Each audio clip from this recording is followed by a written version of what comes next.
Nous allons parler de cet accident tragique, de ces décès, de ces deux grands hommes que vous pouvez visionner, vous pouvez voir là sur l'écran, de M. Herbert Witch, directeur général d'Access Bank au Nigeria, son épouse, son fils et son ami M. Abimbola, ex-président de la Banque de la Bourse nigérienne. Cela s'est produit aux États-Unis dans la nuit du 9 février 2024. Ils ont perdu la vie à bord d'un hélicoptère en train de se diriger dans une ville voisine. C'est là est le sujet de l'émission dont nous allons parler juste après le générique.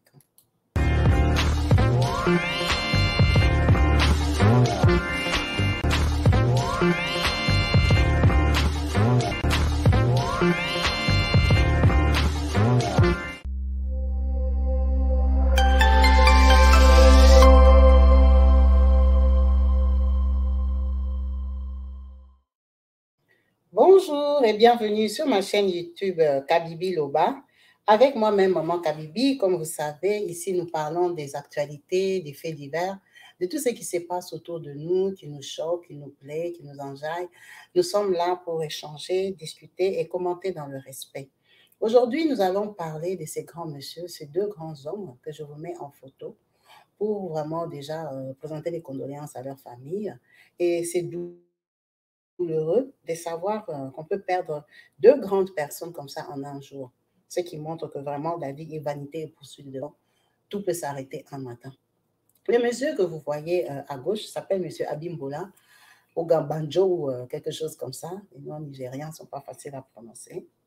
Ce monsieur a beaucoup fait au Nigeria. Il a travaillé dans des grandes banques, c'était une grosse tête. Un monsieur qui a géré des grosses compagnies, des banques et tout ça, qui a fini sa carrière en tant que directeur de la bourse nigériane. Donc, vous imaginez la richesse de ce monsieur. Ce monsieur assis. Ce monsieur est très, très riche. Et vous savez qu'eux, ils aiment beaucoup les pays anglophones. Bon, c'est un peu normal, c'est leur colonie. Ils ont des villas, des biens, des immeubles au Nigeria et aux États-Unis. Et surtout aussi en Angleterre. Donc, ces deux messieurs se connaissaient parce que l'autre, après sa longue carrière, jusqu'à l'âge de 57 ans qu'il a en photo là, il a perdu la vie à 57 ans, monsieur Hervé Witch et son épouse. Lui, par contre, il est le président actuel, directeur de la banque Access. Access Bank est une grosse banque en Afrique, surtout dans les pays anglophones. C'est vraiment une grosse banque. Donc, ce monsieur que vous voyez en photo, c'est un millionnaire, un milliardaire même, si on veut être cool. Le monsieur avait beaucoup d'argent et des enfants. Avec ses enfants, avec son fils préféré, son fils qu'il forme, son fils qui, il espère ou espérait aller finir sa vie comme lui, qui l'accompagnait partout. Bien sûr, que madame qui le protégeait, parce que des hommes comme ça, il ne faut pas trop les laisser en liberté. Il y a des chats qui rôdent dehors. Ces messieurs ont pris cet hélicoptère. Ils ont pris l'hélicoptère pour se rendre dans une ville voisine. Ils sont montés en Californie, ils voulaient juste aller à côté. Dans une ville, ils devaient voyager pendant 4 heures. Mais on ne comprend pas comment ces deux riches hommes sont montés dans un hélicoptère, soit qui n'a pas été vérifié, ou soit qui a commencé, qui a eu une panne en plein vol. Vous comprenez bien qu'ils sont morts comme des riches. Parce qu'il y a des riches qui vont dans des hélicoptères comme ça privés. Nous, quand on voyage, on prend des avions des lignes normaux, des avions même low cost même parfois. Donc, nous sommes des passagers normaux. Et ils voyagent en jet privé, en hélicoptère privé et tout ça. C'est dans cet hélicoptère que je vous mets en photo qu'ils sont tombés. C'est cet hélicoptère-là. Vous voyez déjà comment il est moderne. Ce n'est pas l'hélicoptère comme on pense là, qu'il y a hélicoptère. Non, c'est vrai hélicoptère. Regardez l'hélicoptère comme la Ferrari. C'est ce genre d'hélicoptère dans lequel ils montaient. Donc, ils ont pris cet hélicoptère et cet hélicoptère les a lâchés. Les a lâchés, je vais vous mettre comment c'est marqué dans le journal. L'hélicoptère a décollé de l'aéroport de Palm Springs vers 20h45, heure locale, et s'est dirigé vers Boulder City, dans le Nevada. Lorsqu'il s'est écrasé, il était 22h, selon le département du shérif de San Bernardino. Les agents du shérif ont déclaré à la chaîne de télévision qu'ils n'avaient pu localiser aucun survivant et que la cause de l'accident était inconnue. Le National Transportation Safety Board a annoncé, ça c'est sûrement la compagnie qui leur a loué cet hélicoptère-là, qu'ils enverraient une équipe sur place pour enquêter sur l'accident. Les responsables de la Fédérale Aviation, administration FFA, ont été déclarés dans un communiqué qu'ils enquêtaient également. Donc, maintenant, on ne sait pas si après leurs enquêtes-là, ils vont décider quoi et les ramener à la vie. Qu'ils enquêtent ou pas, ces gens sont morts. Ces gens ont perdu la vie après avoir payé beaucoup d'argent pour monter dans cet hélicoptère-là. C'est ça qui prouve que l'argent même ne nous sauve pas. Des maux de ce monde ne nous sauve pas. Du mal ne nous sauve pas de ce qui peut nuire au corps physique, surtout parce que là, c'est le corps physique vraiment qui est mort. Bon, l'âme aussi. Ça ne sert à rien de, parfois, se donner des styles de vie qui, en fait, ne nous protègent même pas. Parce que si on observe bien, depuis même on va les 5 dernières années, beaucoup de crashs, beaucoup d'avions qui sont tombés, qui ont disparu, qui se sont perdus, qui se sont écrasés, ce sont leurs avions privés ici qui prennent. Ce sont leurs petits porteurs ici. Ce sont des jets privés, des hélicoptères. La plupart du temps, c'est les riches qui tombent. Parce que les longs courriers, les avions, là, des lignes, là, que les gens normaux prennent, même s'ils vont monter en first ou en quoi, s'écrasent quand même difficilement ou rarement parce qu'ils sont plus contrôlés. Aller louer des petits avions comme ça, c'est bien, mais parfois, ils sont trop utilisés. À peine il est revenu, on n'a pas eu le temps de faire des contrôles, on te le reloue aussi. Eux, ce sont des très riches, donc ils louent aussi dans des très grandes boîtes. Ça veut dire que malgré qu'ils vont payer beaucoup, beaucoup d'argent, il n'y a toujours pas de sécurité. Il n'y a toujours pas de sécurité, ils sont tombés avec tous leurs millions.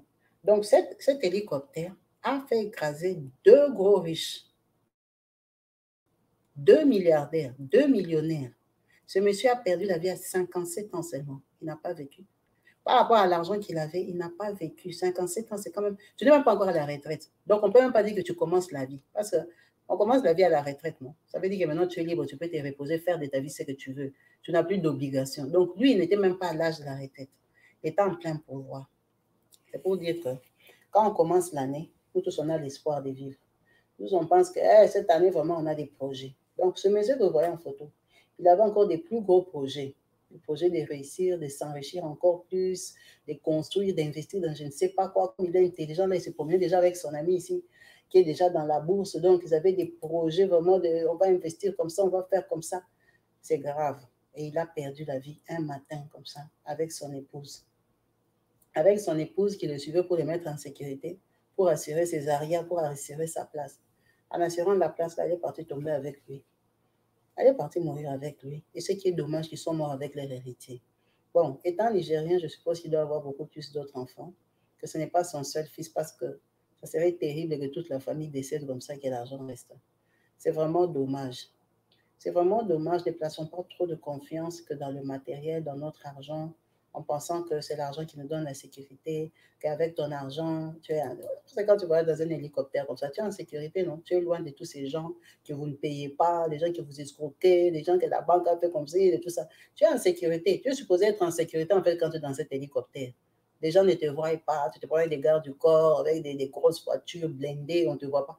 Donc, tu es en sécurité. Mais en fait, il n'y a aucune sécurité. Il n'y a aucune sécurité parce que on est allé chercher où ils sont tombés, on a dit qu'on n'a trouvé aucune trace de vie. On n'a rien trouvé en fait. Leurs corps se sont écrasés. On n'a rien trouvé, donc on a trouvé, on va commencer maintenant à investiguer.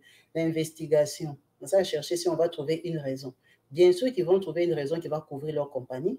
C'est une grosse société. Ils vont dire quoi? Que notre avion était défaillant, c'est pour ça qu'ils sont tombés. S'ils osent dire ça, tous les clients millionnaires vont fuir. Donc, ils vont trouver une faute, soit aux passagers, soit aux pilotes, soit à qui que ce soit. Mais ils ne vont pas dire que leur avion était défaillant pour qu'ils aient encore payé des millions. C'est riche ici, ils ont des gros avocats. Les gens qui restent là, qui sont restés vivants, qui sont leurs proches, vont prendre des gros avocats pour vouloir encore faire tomber la société ici d'hélicoptères, prendre encore plus d'argent.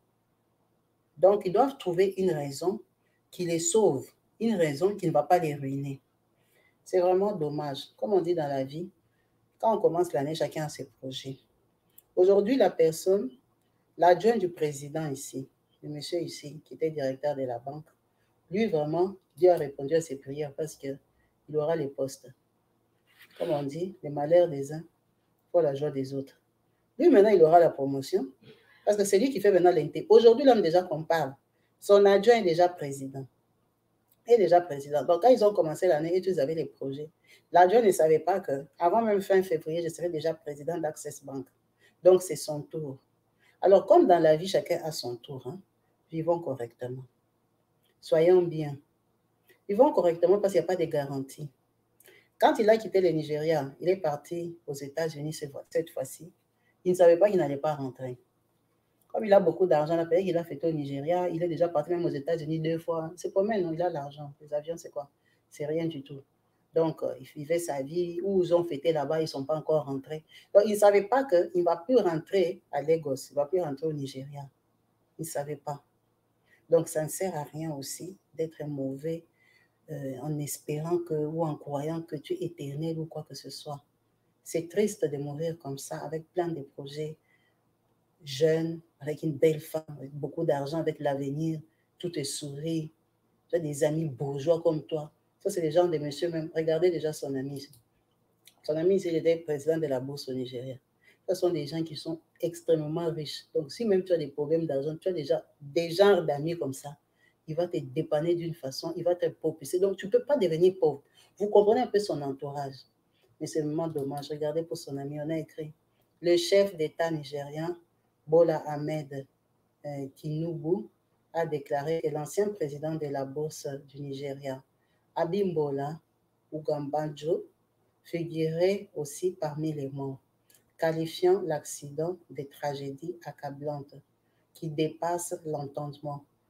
Le président présente ses condoléances aux familles Widj et Ogumbanjo, à la communauté des affaires et de toutes les personnes touchées par cet accident, ajoute le porte-parole dans son communiqué dimanche. Vous avez vu à qui on présente les condoléances, hein? Il présente les condoléances aux deux familles et à la communauté des affaires. Les affaires, soit des hommes d'affaires, de l'argent. Donc, eux, là, c'est les synonymes, symboles de l'argent dans leur pays. On présente même les condoléances à la communauté des affaires. Big businessman, l'argent. C'est vraiment terrible de mourir quand on est riche. Si l'argent pouvait acheter la mort, vraiment, il y a des gens qui allaient être éternels comme ces gens ici. C'est l'argent qui est parti. C'est des riches, des millionnaires qui sont morts. Ils sont morts avant les pauvres. Ils sont morts avant les gens qui devaient faire la traversée du Maroc. Ils sont morts avant les gens qui sont coincés en Turquie attachés. Ils sont morts. C'est pour ça qu'on dit que tout est grâce. Tout est grâce. Ce qu'on dit, c'est la grâce. Que les riches réfléchissent. On espère pour eux qu'ils étaient en règle avec leur Dieu. Parce que ça, ce sont des morts inattendus et imprévus. C'est vraiment dommage pour eux. Parce qu'avec l'argent qu'ils avaient, ils pouvaient vivre jusqu'à 90 ans, 100 ans, payer des maisons de retraite privées ou même fabriquer leur propre maison de retraite, payer tous les soins, tous les médecins, faire voyager des médecins de partout pour les soigner, pour soigner leur corps ici. Mais ils n'avaient pas calculé qu'ils montaient dans des avions, dans des engins qui étaient aussi réparés par des êtres humains pauvres, qui étaient réparés par des gens qui ont des dettes. Ces avions, ils sont entretenus par des gens qui ont des crédits. Ces avions ne sont pas réparés par des gens qui sont riches comme eux. Donc, ça veut dire que c'est faillible. Ce sont des machines. Ce sont des machines. Ce sont des réalités que les très très riches là ne connaissent pas. Ils ne pensent jamais à ça. Ils viennent, ils montent dans l'avion. Peut-être les pilotes là, qui sont en train de les amener, ils n'ont pas encore payé la dette du crédit maison. Ils sont en train de les amener, eux les riches. Les gens qui les entourent ne sont pas millionnaires comme eux, mais ils vivent avec eux. C'est pour vous montrer que tout est vanité poursuite devant. Restons fermes dans nos croyances, dans nos foi. Espérons le royaume des cieux. Cultivons la foi, comme on va dire. Que l'argent ne nous prenne pas la tête. Que l'argent ne nous prenne pas la tête parce que tout est vanité. Tout peut s'arrêter un matin. Comme pour eux, comme pour ce monsieur, comme pour leur fils, héritier d'un millionnaire, qui lui malheureusement a laissé des fiancés, a laissé des filles qui espéraient entrer dans cette famille. Des filles que moi je connais déjà sa mère. Tout est fini, tout est resté. Merci à vous tous. d'avoir suivi cette vidéo, en espérant vous avoir éveillé quand même de prendre conscience que votre argent ne vous prenne pas la tête. Essayez de vivre normalement parce que aller se cacher derrière des luxes comme ça, ce n'est garanti de rien du tout. Aujourd'hui, on les cherche dans les déserts, on les cherche, ils sont perdus, ils sont tombés. Or, le matin de vendredi, ils étaient protégés par des gardes-corps formés, des gardes-corps bien habillés, parfumés. Ils étaient encore encadrés dans des grosses voitures. On faisait attention à leur vie. Maintenant, là, on les cherche. On les cherche, on les ramasse morceau par morceau. C'est vraiment dommage. Merci à vous tous.